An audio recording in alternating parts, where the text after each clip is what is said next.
যদি আপুনি ভাবিছে যে মন নিয়ন্ত্ৰণ কৰাটো সহজ নহয়, তেন্তে আজি আমি আলোচনা কৰিম ভগৱদ গীতাৰ 2য় অধ্যায়ৰ 61 নম্বৰ শ্লোকভাগ। ইয়াত শ্ৰীকৃষ্ণই এনে এটা উপায় দিছে যিয়ে আপোনাক আসক্তি আৰু দুৰ্বলতাৰ পৰা মুক্ত হ'বলৈ এটা গোপন ৰহস্যৰ সম্ভেদ দিব। আহকচোন এই ভিডিঅ'টোৰ মাজেদি আমি শ্লোকভাগৰ সেই ৰহস্য বুজিবলৈ চেষ্টা কৰোঁ। तानि सर्वाणि संयम्य युक्तो वासितो मत्परः वसे हि यशेन्द्रियाणि तस्य प्रज्ञा प्रतिष्ठिता। সরলার্থ, যিজন ব্যক্তিয়ে সকলো ইন্দ্ৰিয়কে সংযত কৰি কেৱল মোৰ চিন্তাতেই মগ্ন হৈ থাকে, যিজন ব্যক্তিৰ ইন্দ্ৰিয়সমূহ বশীভূত হৈছে, সেইজন ব্যক্তিৰেই প্ৰজ্ঞা অৰ্থাৎ জ্ঞান বুদ্ধি বিবেচনা প্ৰতিষ্ঠিত হৈছে, অৰ্থাৎ তেৱেই স্থিতপ্ৰজ্ঞ ব্যক্তি। শ্লোকভাগৰ ব্যৱহাৰিক তাৎপৰ্য। আজিৰ সমাজ বুলিলে বৰ সঁচা কোৱা নহ'ব। সুদূৰ অতীজৰে পৰাই আমি বুৰঞ্জী, সমাজ বা ৰাজনীতি যিয়েই অধ্যয়ন নকৰোঁ কিয়, সকলোতে আমাৰ এটাই অভিজ্ঞতা হয়, মানৱ সমাজখন কেৱল হত্যা, লুণ্ঠন, দুৰ্নীতি, ভ্ৰষ্টাচাৰ, শোষণ, অৱদমন, ধ্বংস আদিৰেই ভৰপূৰ হৈ আছে। মানুহৰ জনসংখ্যা বৃদ্ধি আৰু বিজ্ঞান প্ৰযুক্তিৰ উন্নয়নৰ সমাহাৰত আমাৰ সমাজবোৰো জটিলৰ পৰা জটিলতৰ হৈ গৈ আছে।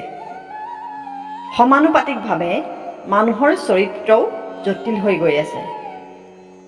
অপৰাধবোৰেও জটিলতাৰ ৰূপ ধাৰণ কৰিছে। এনেহেন লাগে যেন মানুহৰ এই চৰিত্ৰ হ'বগৈ পাৰে সমগ্ৰ মানৱ সভ্যতা তথা পৃথিৱী ধ্বংসপ্ৰাপ্ত হোৱাৰ একমাত্ৰ কাৰণ। এই অপৰাধ প্ৰৱণতা ৰোধ কৰি মানৱ সমাজত সুখ আৰু শান্তি স্থাপনৰ বাবেও মানুহে অনাদিকালৰ পৰা নানান ব্যৱস্থা গ্ৰহণ কৰি আহিছে। পৃথিৱীত নানান ধৰ্মৰ প্ৰতিষ্ঠা হৈছে এই সুখ আৰু শান্তি স্থাপনৰ বাবেই। সমাজত নানান ৰীতি নীতি, আইন, পৰম্পৰাৰ সৃষ্টি কৰা হৈছে মানৱ সমাজৰ মাজত সুখ আৰু শান্তি স্থাপনৰ বাবেই। পুলিচ, মিলিটাৰী আদি কৰি দেশৰ প্ৰতিৰক্ষা ব্যৱস্থা গঢ়ি তোলা হৈছে এই সুখ আৰু শান্তি স্থাপনৰ বাবেই। ৰাজ্যৰ প্ৰতিখন জিলাত, প্ৰতি ৰাজ্যৰ ৰাজধানীত, দেশৰ ৰাজধানীত ন্যায়ালয়সমূহ স্থাপন কৰা হৈছে এই একেই উদ্দেশ্যতে। কিন্তু পাৰিছেনে? নাই পৰা। ইয়াৰ কাৰণ এটাই, উদক ভেটাৰখীয়া পতা নহয় জানো?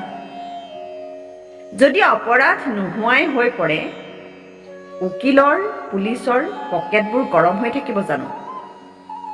আনকি চাকৰিবোৰেই নোহোৱা হৈ নপৰিবনে বাৰু? যদি ডাক্তৰে পৃথিৱীৰ পৰা সকলো ৰোগ নোহোৱা কৰি পেলায়, তেতিয়ানো ডাক্তৰসকল চলিব কেনেকৈ?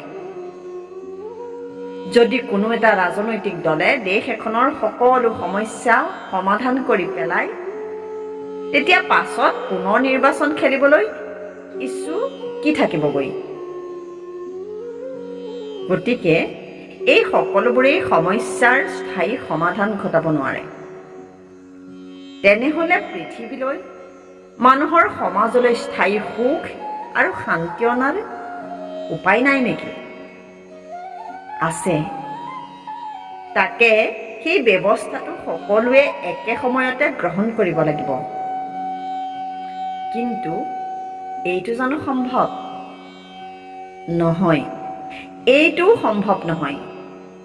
কিন্তু এই ব্যৱস্থা যিজনে ল'ব খোজে, তেওঁ নিজৰ বাবে স্থায়ী সুখ আৰু শান্তিৰ নিশ্চয়তা লাভ কৰিব পাৰে।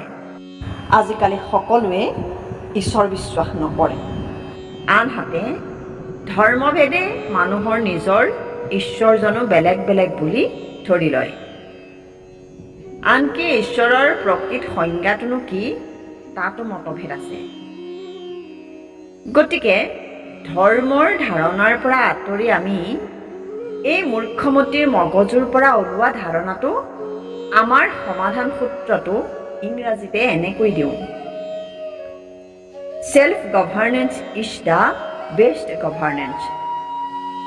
অৰ্থাৎ আত্ম অনুশাসনেই শ্ৰেষ্ঠ শাসন ব্যৱস্থা। যেতিয়া এজন ব্যক্তিয়ে নিজক নিজেই শাসনত ৰাখি সকলো অপৰাধজনক কাৰ্যৰ পৰা বিৰত ৰাখিব পাৰিব, তেতিয়া সেই ব্যক্তিজন নিজৰ পৰিয়ালৰ, সমাজৰ, ধৰ্মৰ, পুলিচৰ, আইন আদালতৰ সকলো শাসন ব্যৱস্থাৰ পৰা সম্পূৰ্ণ মুক্ত হৈ পৰে। এই কথা কোৱাটো সহজ, কিন্তু কৰাটো অত্যন্ত জটিল। ইয়াকেই আগৰ শ্লোকত কোৱা হৈছে, যি কাৰ্য যোগেশ্বৰ শিৱই কৰিব নোৱাৰিলে, সৃষ্টিকৰ্তা ব্ৰহ্মাই নোৱাৰিলে, তাক সাধাৰণ মানুহে কেনেকৈ পাৰিব? পাৰিব, সাধাৰণ মানুহেও পাৰিব। ইয়াৰ ব্যৱস্থাটো মহাপুৰুষ শংকৰদেৱে আৰু মহাপুৰুষ মাধৱদেৱে তেৰাসৱৰ ৰচনাৱলীৰ মাজেৰে আমাক দেখুৱাই গৈছে। তাৰ ব্যৱস্থাটো হৈছে বৰ্হিমুখী ইন্দ্ৰিয়সমূহক অন্তৰ্মুখী কৰা, অন্তৰত থকা আত্মাৰ শুদ্ধ বিবেক বুদ্ধিৰ, জ্ঞানৰ, প্ৰজ্ঞাৰ সাধক হোৱা, অৰ্থাৎ ঈশ্বৰৰ আৰাধনাত ইন্দ্ৰিয়সমূহ জড়িত কৰি দিয়া,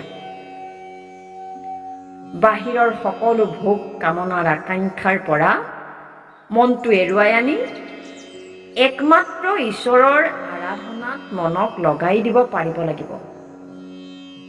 কাৰণ পৃথিৱীৰ সকলো অপৰাধৰে কাৰণ মাত্ৰ এটাই, মনৰ বৰ্হিমুখিতা, সাংসাৰিক জগতখনৰ কামনা বাসনা পূৰণৰ দুৰ্বাৰ আকাংক্ষা।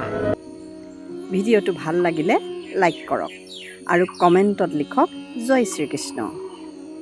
আপুনি যদি গীতাৰ প্ৰতিভাগ শ্লোক সহজ ভাষাত জানিবলৈ বিচাৰে তেন্তে আমাৰ গীতাৰ্থ কথন চেনেলটো ছাবস্ক্ৰাইব কৰি ৰাখিব। জয় শ্ৰীকৃষ্ণ।